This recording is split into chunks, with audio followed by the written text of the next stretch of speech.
quel bonheur d'entendre des fans à nouveau. Vraiment, quel bonheur.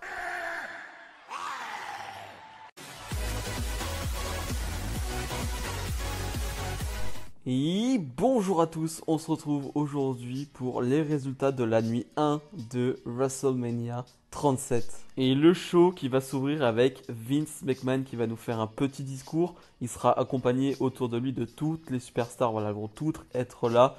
Et j'ai trouvé ça beau. Voilà, c'était un peu symbolique d'avoir toutes les superstars qui arrivaient devant ce public, qui les voyait avec un Vince McMahon. Là aussi, j'ai trouvé ça très symbolique, qui était là, qui faisait un discours, comme quoi il était juste hyper heureux de revoir les fans. Voilà, j'ai trouvé ça très beau. On a vu des pleurs, on a vu Rhea Ripley pleurer. Et voilà, c'était juste, je trouve, une parfaite introduction. Tu sentais qu'il y avait de l'excitation, qu'il y avait du bonheur. Et c'était vraiment partagé. Moi, quand j'ai vu cette scène-là, quand j'ai vu voilà, ces superstars avec Vince, avec le public, c'était une vraie communion. Voilà, ça m'a donné juste la chair de poule. Et le show qui va pas vraiment débuter tout de suite parce qu'il y a des problèmes techniques. Oui, il y a eu une sorte d'orage, de mini tempête. On l'a vu avec, voilà, cette pluie, avec ce vent. On a eu peur hein, les heures avant le show que le show soit annulé, soit déplacé. Voilà, on a vraiment eu peur. Vraiment, on tweetait toutes les secondes hein, pour savoir ce qui allait se passer. Finalement, le show a eu un décalage de 30 minutes, quelque chose comme ça. Pendant ces 30 minutes, on a eu des interviews de superstars. C'était plutôt fun. Hein. On voit que c'était pas scripté. Et voilà, ils étaient très à l'aise quand tu vois le New Day, quand tu vois Seth Rollins. Voilà, c'était vraiment fun de les voir là. Et voilà, les 30 minutes m'ont pas trop gêné. Hein. Franchement, ça allait. Je préfère avoir 30 minutes de décalage plutôt qu'un jour. Donc voilà, j'ai pas trouvé ça trop grave et je comprenais que c'était compliqué à gérer. Hein, cette pluie à ce moment-là, pour les techniciens, pour la WWE, ça devait pas être facile à gérer. Et on ouvre directement le show avec Drew McIntyre face à Bobby Lashley. Bobby Lashley qui défend son titre de la WWE.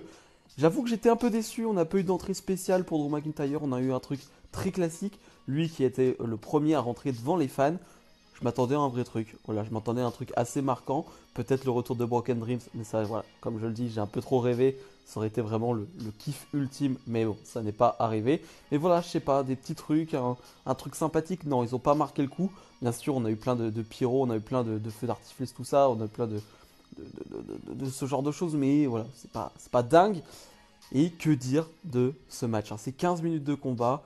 J'ai trouvé ça très très bien. Et c'est la deuxième fois qu'ils s'affrontaient. Hein. Ils s'étaient déjà affrontés à Backlash l'année dernière. C'était pas le même Bobby Lashley, c'était pas le même Drew.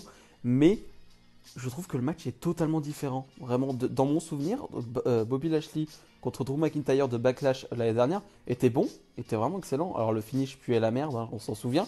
Mais je me souvenais pas de ça. Et là, je trouve qu'on n'a pas du tout le même match.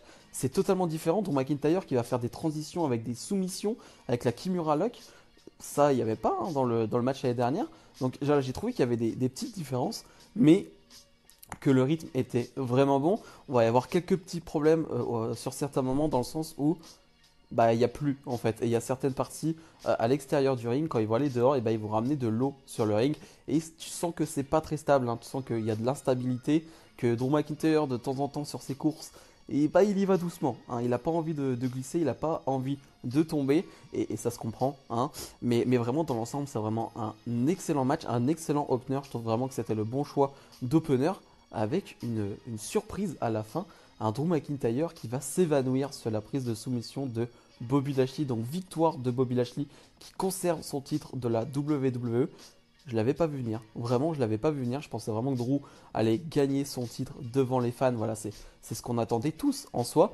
Et bah non, ils nous ont tous eu, la WWE nous a eu.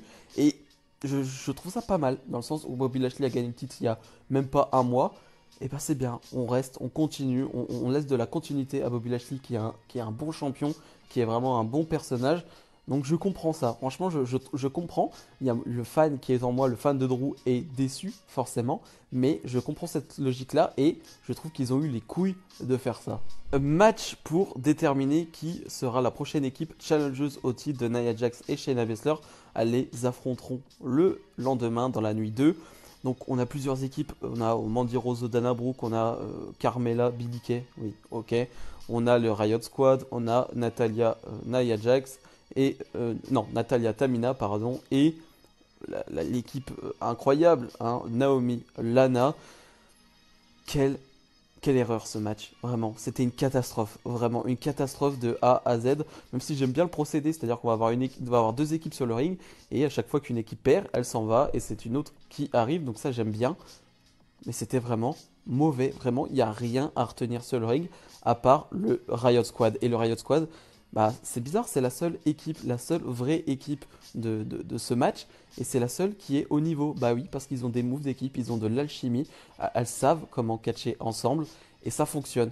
Je parle même pas de Lana qui fait n'importe quoi, qui botche son coup de pied. Je défends Lana vraiment, toujours. Je me dis, faut la défendre parce qu'elle progresse, elle fait des efforts. Mais je pense que c'est foutu dans le sens où elle n'a pas la science du ring. Elle ne sait pas gérer l'espace, elle ne sait pas gérer les imprévus, elle ne sait pas gérer.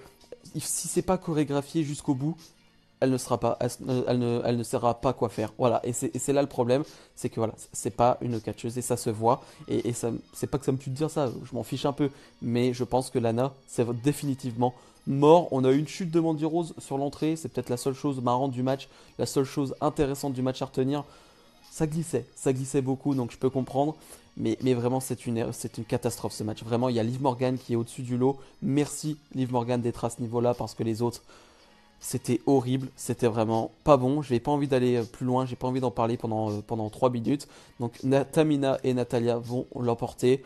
Elles vont aller affronter Nia Jax et Shayna Baszler demain. Et j'en ai rien à faire. Vraiment, c'était une horreur, c'était une catastrophe. Petit aparté pour vous dire de vous abonner. Voilà, tout simplement, on est à 450 abonnés. Si on allait chercher les 460, quelque chose comme ça, ce serait cool, non? Donc, allez, abonnez-vous, faites-moi plaisir. Seth Rollins face à Cesaro. L'un des matchs que j'attendais le plus de la soirée, Seth Rollins qui va avoir un nouveau thème d'entrée. Alors, il y a le Burn It Down, il y a même plusieurs Burn It Down dans la chanson et c'est un peu remixé. Franchement, j'aime beaucoup ce thème-là.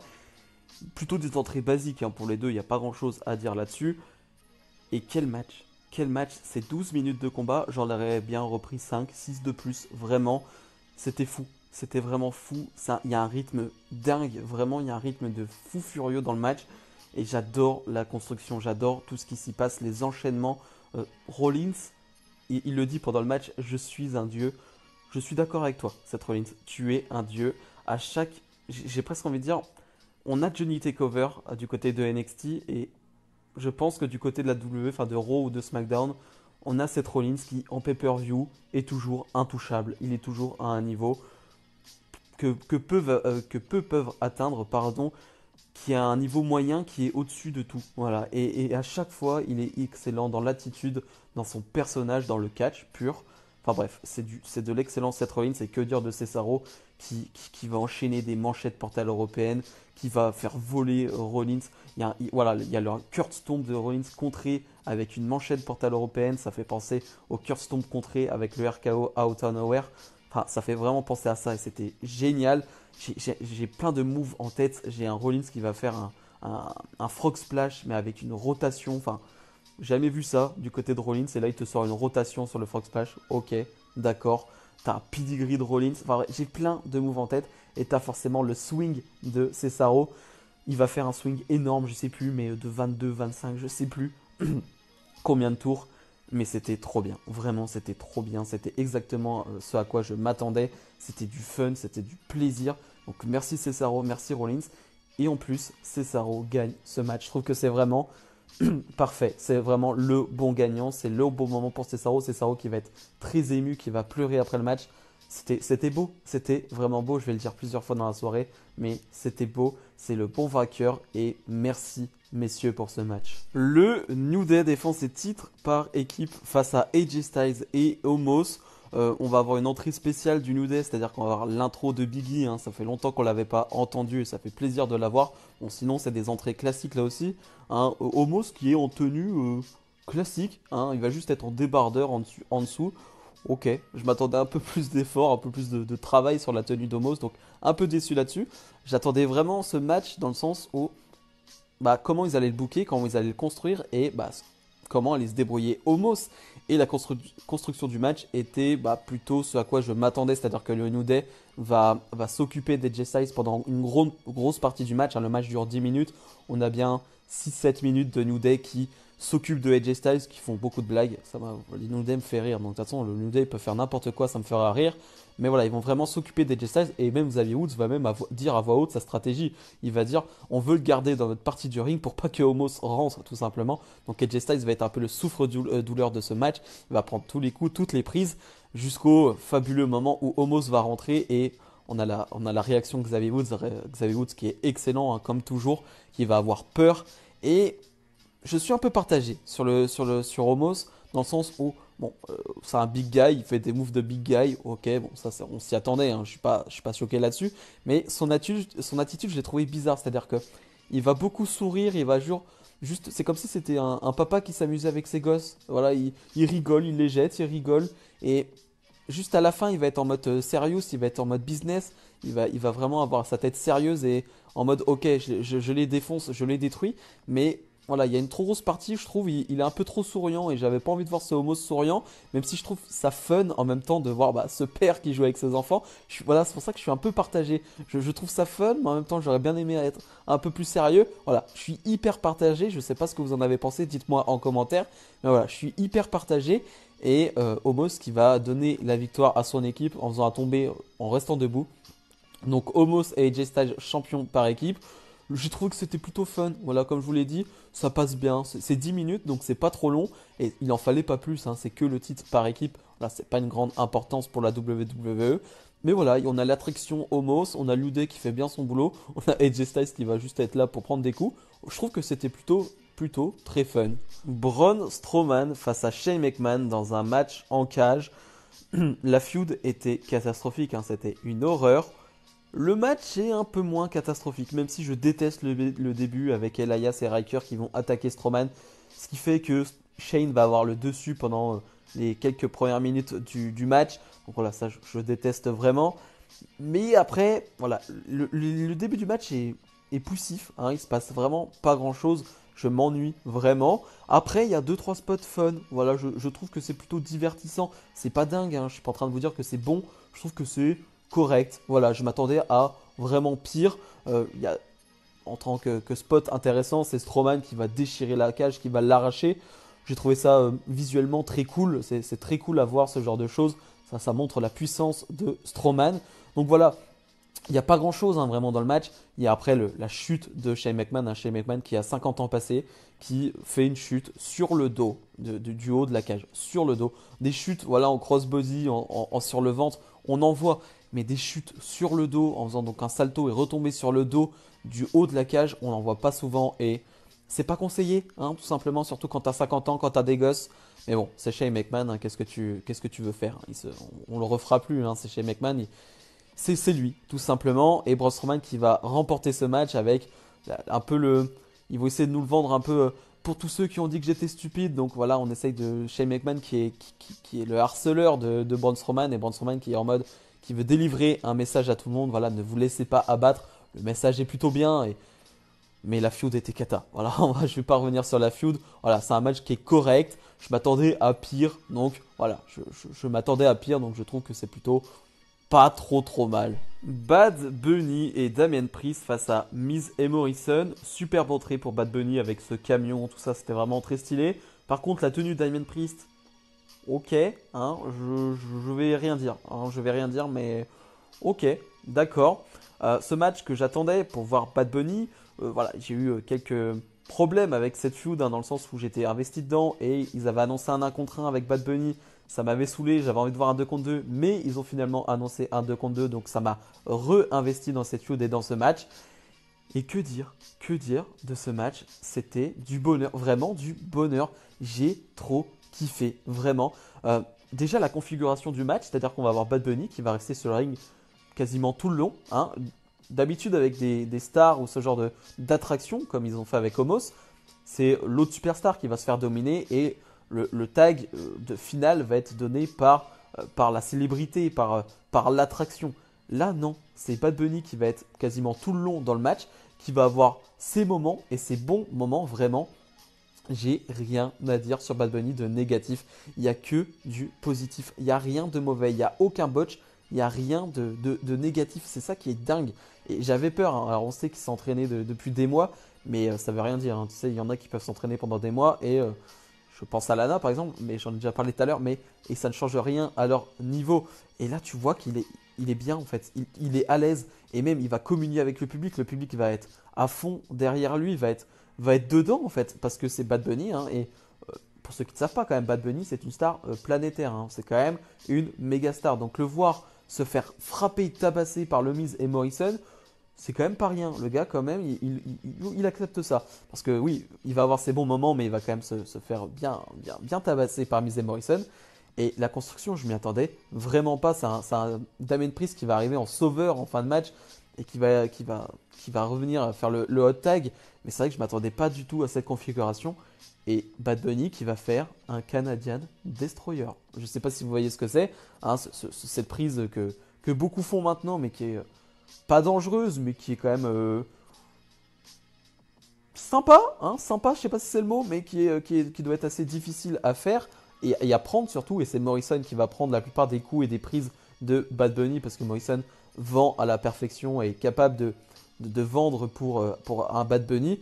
Et il va même faire un Falcon Arrow. Enfin, Bad Bunny, vraiment, c'est une surprise, mais très très bonne. Vraiment, j'étais devant le match et j'étais à fond derrière Bad Bunny. Alors que je suis pas un fan de Bad Bunny, hein, je n'écoute pas forcément ses sons, mais j'étais à fond derrière lui. Et il va finalement donner la victoire à son équipe. Et tu sens que c'était un rêve de gosse. Tu sens qu'il l'a réalisé. Tu sens que voilà, le gars depuis tout petit veut être à la WWE. Et de le voir kiffer tout simplement son moment, bah moi, ça m'a fait kiffer. Donc vraiment, Bad Bunny, Damien Priest face à Miz et Morrison, c'est une agréable surprise et j'ai passé un excellent moment. Et le main event de la nuit 1, Sasha Banks défend son titre de SmackDown face à Bianca Belair. Le match que j'attendais le plus de la soirée, la feud est catastrophique, hein, je l'ai déjà dit et je vais pas revenir dessus, j'ai pas envie de mettre de négativité là-dessus. Le match était encore mieux que ce que j'attendais. Vraiment, j'en attendais beaucoup en plus, vraiment beaucoup. Et c'était encore mieux. C'était encore mieux. C'était super. C'était un super main event. Bianca Belair qui va même pleurer avant le match avec Sasha Banks. Elles sont hyper émues. Elles font le main event. Et tu sens qu'il y a de l'émotion. Tu sens que Bianca Belair, les premières minutes, elle est pas ailleurs, mais disons qu'elle est stressée. Elle est vraiment stressée. Elle est fière, mais elle est stressée. Et ça se sent. Et ça va partir au fur et à mesure du match. Vraiment, mais tu sens que les premières secondes, premières minutes, elle est stressée. Mais Bianca Belair a été parfaite. Vraiment, je vais parler beaucoup de Bianca Belair parce que Sasha Banks, on sait le niveau qu'elle a, on sait qu'elle est capable de faire des matchs d'un très très très haut niveau. Le doute était plutôt sur Bianca Belair qui est une bonne catcheuse, mais comme je l'ai dit dans ma dernière vidéo, est-ce qu'elle est excellente? Est-ce qu'elle est capable d'être au niveau de Banks, d'être au niveau des Charlotte, des Rhea Ripley, enfin de ce genre de catcheuse? Est-ce qu'elle est à ce niveau-là? Parce qu'en termes de charisme, en termes de physique, elle est à ce niveau-là, il n'y a aucun problème. Mais là, sur le ring, dans un main event, elle nous a montré qu'elle était au niveau, et bien plus que ça, elle était au-dessus. Elle est trop forte. Vraiment, j'ai que du positif à dire aussi sur ce match. On va avoir la puissance de Bianca Belair face à la technique de Sasha Banks. Et je trouve que ça fonctionne parfaitement. Là aussi, on a de superbes enchaînements, on n'a pas de botch, on n'a pas de moment d'approximation, on n'a pas ce type de moment-là. Non, tout est fluide, tout se passe bien. Et comme je le disais, la puissance de Bianca Belair qui va se faire contrer par la technique de Sasha Banks, ça fonctionne parfaitement là aussi. Enfin, vraiment, c'est du bonheur ce match. Vraiment, en termes même d'émotion, de joie, j'étais au top. Vraiment, j'étais au top de terminer ce WrestleMania, cette nuit 1 de WrestleMania par ça. J'étais trop bien, je me sentais trop bien. Et que dire du final avec cet enchaînement final de Bianca Belair qui va devenir la nouvelle championne de SmackDown. Quel moment là aussi. Elle va pas pouvoir retenir ses larmes. Bianca Belair pleure alors je pleure. C'est ce que j'ai tweeté. Mais voilà, tu finis sur une bonne note. Tu finis sur un bon WrestleMania moment. Et ok, Sasha Banks va perdre le match. Mais peu importe, elle nous a donné un putain de bon main event. Et ça, c'est le plus important. On verra bien la suite pour Bianca Belair. Mais c'est pas le moment d'en parler. Je suis juste très heureux pour ces deux femmes. Donc merci à Sasha Banks. Merci à Bianca Belair. Le bilan de cette nuit 1 de WrestleMania, c'était du pur bonheur, vraiment. Et bien sûr que le fait que les fans soient de retour, même si on n'en a pas parlé, mais ils ont rajouté du son à certains moments, des des fans, c'était pas obligé. Hein. J'espère qu'ils le feront pas pour demain. Je veux vraiment entendre que le public présent. J'espère qu'ils le feront pas demain parce que ça m'a saoulé à certains moments.